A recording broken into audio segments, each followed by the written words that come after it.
5 years ago today, I met Russ Foreman and changed my life. That same day, I met a very interesting person who had a sign that said "More Love" on it, and he made a challenge to both myself and Russ to wear the sign for 5 days and watch for the miracles. So today, I'm sitting here in front of you having written a book, standing here actually in front of you having written a book, and I'm looking out at all your faces,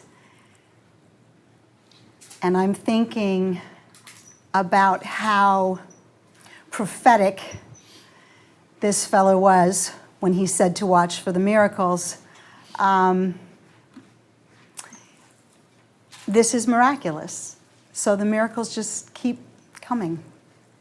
So when I started looking around for publishers, I was told that I had to write a query letter and I had to write a synopsis of my book, which was really tough to condense it into a little tiny paragraph. But here goes. Here's the synopsis. Emma, a sober alcoholic divorcee estranged from her 3 children, lonely and desperate to transcend her abusive childhood and hook a man, attends a meditation meeting. The meditation works out. The man does not. Through a series of coincidences, coinciding events, Emma finds herself outside a house she dreamt about, talking to a man named Jess, the same name as her dear departed grandfather, wearing a sign that says, "More Love," which sets her on a serendipitous, magical, and sometimes terrifying metaphysical trajectory of possibility and the opportunity for love and new life. So I'm here today to talk about that which cannot be spoken. I am speaking the unspeakable in the hopes that it will encourage those of you out there for which this resonates to speak it too. My book, The More Love Club, is a love story, but it is set against the backdrop of child molestation, the unspeakable. In order for Emma to accept, embrace, allow herself to have the love of her life, she must uncover, discover, recover, transcend, transmute her childhood abuse. So in this book, I'm relating incidences of molestation, not to horrify, not to justify, not even to illuminate the issue of rape, incest, harassment, sexual abuse of any kind, although that is a very noble endeavor.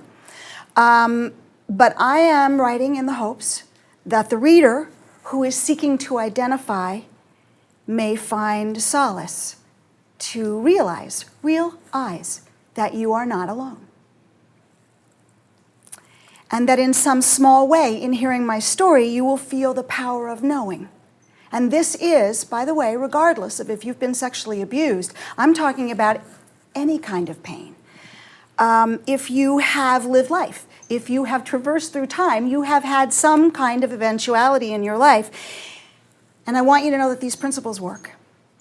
What I've written in the book, it works. Because I did not only survive the molestation, but I went beyond survival. And I found complete freedom from incest.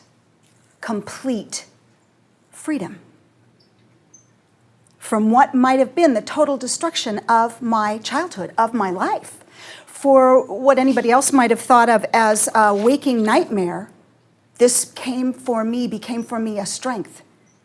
The molestation was done for me, not to me. And I'm going to say that again.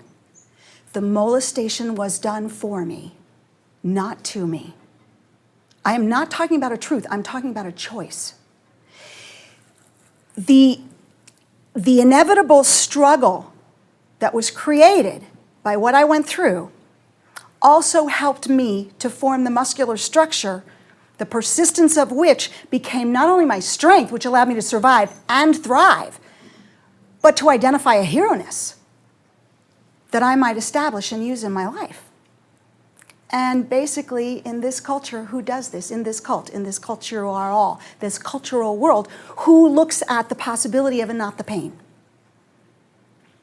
So in describing to you what took place, in depicting the jail cell of my spirit, the prison in which I lived, as well as, and this I find far more interesting, this is really what the book is about, the trajectory from victim to victory.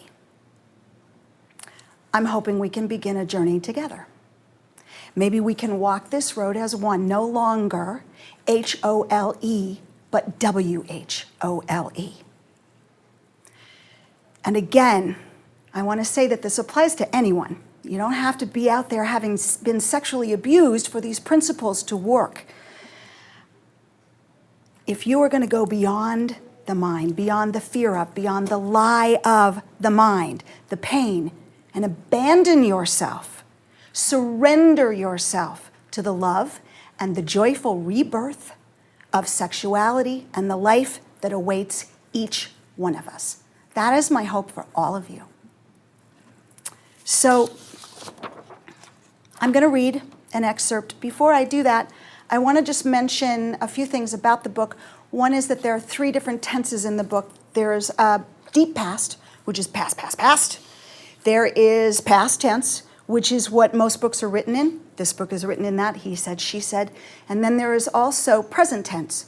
And as I was writing this book, I found that because of where Emma is situated in her life, the file, the incest file that she's been keeping, promising herself to write and publish, is in the present tense. Because for her, the history, which is past, is actually quite present. The More Love Club is based on true incidences and real people, but it is not a memoir.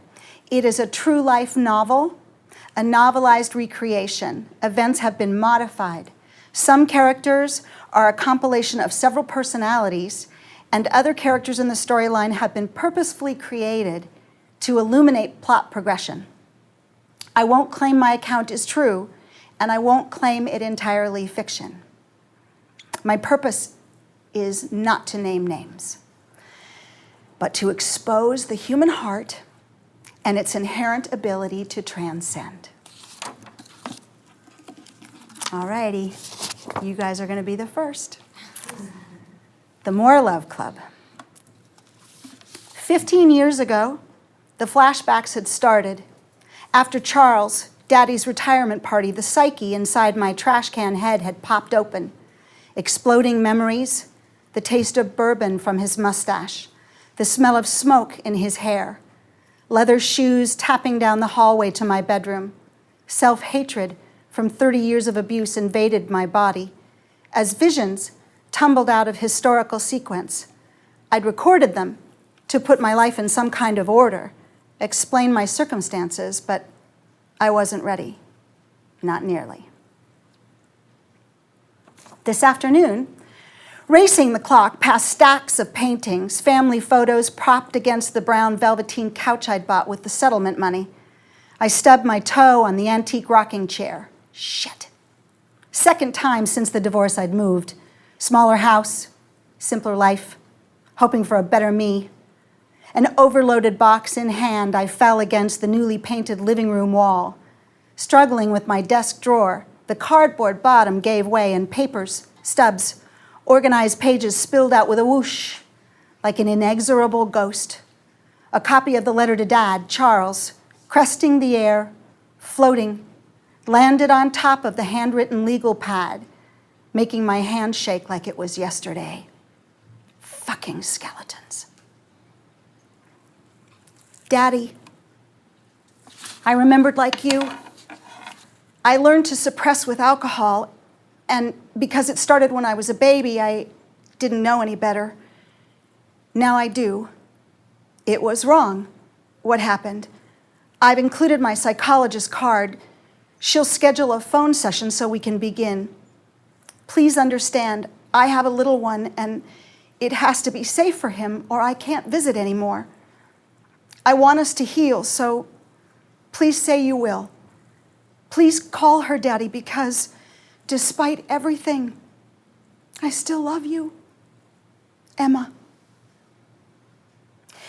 Staring at the pile of scattered pages, a true life novel waiting to be written, documents labeled in red ink.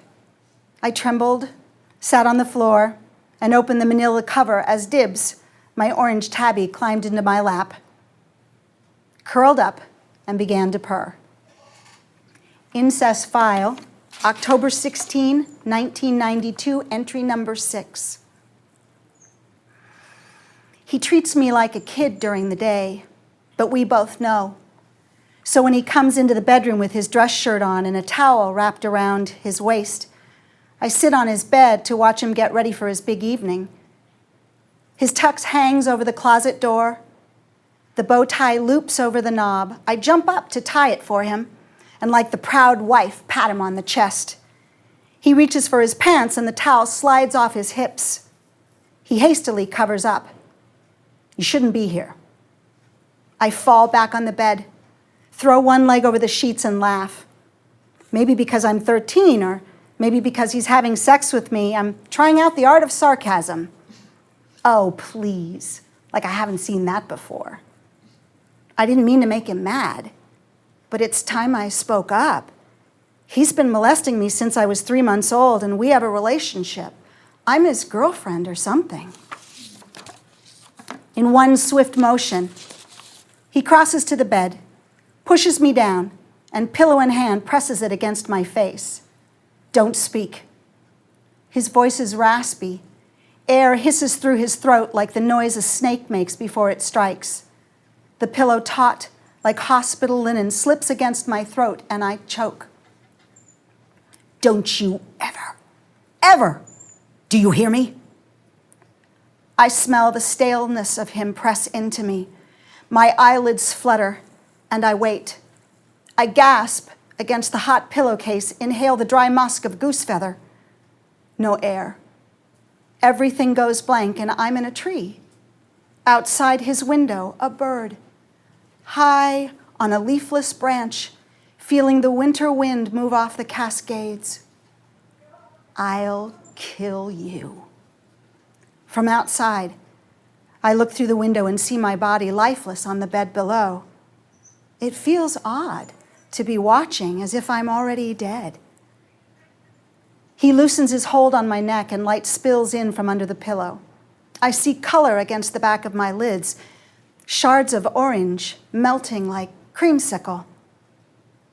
I try to remember if I fed the dogs. Mom and Daddy both say girls should have chores, learn responsibility.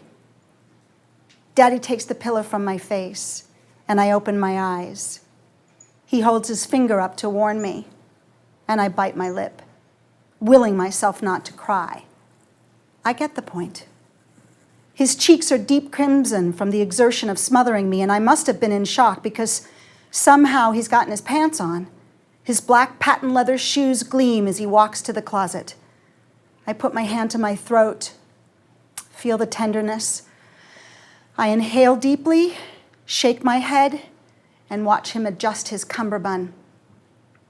Daddy has wavy blonde hair, steely blue eyes, and a whisper of muscle at his thigh. He's a handsome father who scares me. Still, looking at him makes me tingle. Father or abuser, we're fated to be together, and I know I'll go to hell for it. In Bible study, the teacher says that Noah's daughters slept with their father and started a nation of depravity. You do it so well, Daddy says, as he smiles and pulls off the bow tie I've already tied. Do it again. I imagine the black, coarse length of it around my throat, hands pulling at cross purposes, snuffing the life out of me. I wish he'd kill me. That's it, he says, patting my cheek as if nothing has happened. Off to the wars. He throws his dress coat over his shoulders, and Mom calls after him from the kitchen. Have a scotch for me. He laughs, looks at me intently, and walks to the front door. I don't exhale completely until it closes behind him. Only then does relief course through me. Leaning up against the bedroom wall, I look out the window. A fat brown warbler chirps from the naked birch. He'll have to fly south soon and risk his life to save it. I tap on the window. He looks at me sideways, from another world, another consciousness, and I wish I was that bird, ready to spread my wings and soar, leaving this love, this earth, this pale, pale moon of life behind. Running my fingers over the smudged ink, I tapped on the yellow pad. Years ago, I'd made a promise, publish and release. But the reality of naming names, ruining people's lives, stopped me. I closed my eyes, hugged myself, the little girl I'd been. Maybe it was time to stop running. Putting dibs on his new cat pillow, I glimpsed the clock, realized the hour, dropped the file on the desk, and left the papers tattered and the tattered box in the middle of the floor. Stranglehold. I was dating again.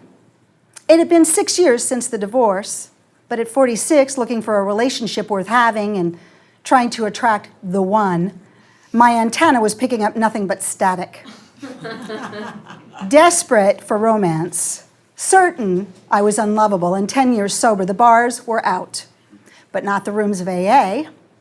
The night we met, I'd worn kitten heels, capris that showed off my figure, but not too much. Painted my toenails and gone to his favorite mixed meeting. Philip was a gorgeous Italian, and everyone said he was a total catch. Short, muscular, worked a really good program. Took meetings to Skid Row once a month, and despite white hair, reeked of possibility. In the short time we dated, he'd cook me dinner, called me daily, and mooned over me. Tonight, after a bite to eat during a long walk, he told me about his past relationships, the heartbreaks, the work he'd done. He wanted to be a better man, better partner. I wanted to believe him. But at midnight, when we sat on a bench in the courtyard of his apartment, holding hands, 14 nights into the relationship exactly, when he jumped up, yelled about this puritanical society of ours, and it all started to unravel. The back of my head throbbed, and the energy drained out of my arms. He seemed dangerously angry, and if he were anything like my ex, if he saw my fear, he'd come after me. If I feel like urinating in public, I'll damn well do it. I'll show my penis whenever and wherever I like. He whipped it out, aimed at a nearby oak. Horrified, I closed my eyes. "I'll leave right now," I whispered, hoping to get up the nerve, but like a deer in headlights, froze. Nothing in his bladder, he shrugged, zipped himself up and laughed. "So sue me." It wasn't funny. Trying to stay under the radar, I said quietly, "Look, I'm tired and I want to go home." "Don't go, I'll be good." He opened the door to his apartment and waved me in. I slipped by him and cautiously picked up my purse, just in case things escalated. Too late. His eyes narrowed, one eye twitched, and he waved his arms, nearly hitting my face. I stood motionless, afraid to make my exit. "Please," I whispered, not wanting to provoke him, "it's time for me to leave." "You don't know me. You don't know a thing." He turned, grabbed something, circled around and backhanded, threw it at me. Fast and mean, a small wrapped box landed on the dinner table between us with a thud. "There you go. A present. Open it." Standing uncomfortably close, he held the present up, pushed it under my nose, and must have seen the terror spread across my face because he stepped back. "See, I'm actually a really nice guy." I wasn't so sure. I started to unwrap the box, but he stopped me and, grabbing my elbow, ushered me to the door. "At least let me walk you to the street." I let him, but it took all my determination. "Fuck everything and run, fuck everything and run," spun like a mantra inside my head. At the curb, He blocked me with his body, put his hands ever so lightly around my neck, and I couldn't tell if he was caressing me or getting ready to choke the life out of me. Frightened, I pulled away. His grip tightened, and something snapped. With my back against the driver's side door, I pushed him hard. Got my foot into his belly and shoved him onto the sidewalk as I scrambled to my car.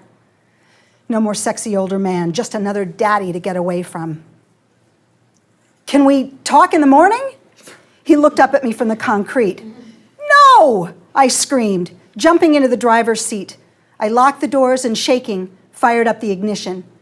Drive safely, he called out as I crossed the double yellow lines, pulled an illegal U, and peeled out, tires shrieking down the road. I drove home, running red lights the whole way. It wasn't until I was safe inside my house, the door locked, that I finally opened the box. Inside was an AA medallion commemorating my sobriety anniversary. I threw it in the trash. Shit. 10 years sober. And this was the best I could do. Time to swear off dating, except I was such a need bag. I'd never keep the commitment. Something had to change. So that's the first excerpt.